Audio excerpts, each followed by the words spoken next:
Here are the 6 Japanese techniques to overcome laziness. Number 1. Ikigai. Discover your purpose in life. Find something that makes you want to wake up each day because your purpose fuels you. Number 2. Kaizen. Focus on small improvements each day instead of trying to do everything at once.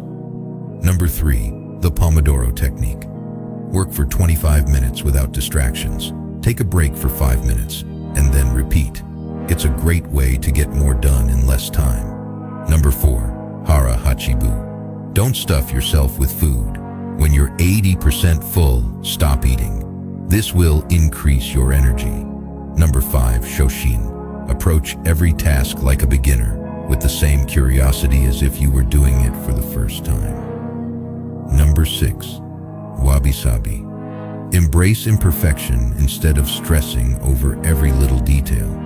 Taking action is better than waiting for perfection, because it is often unattainable.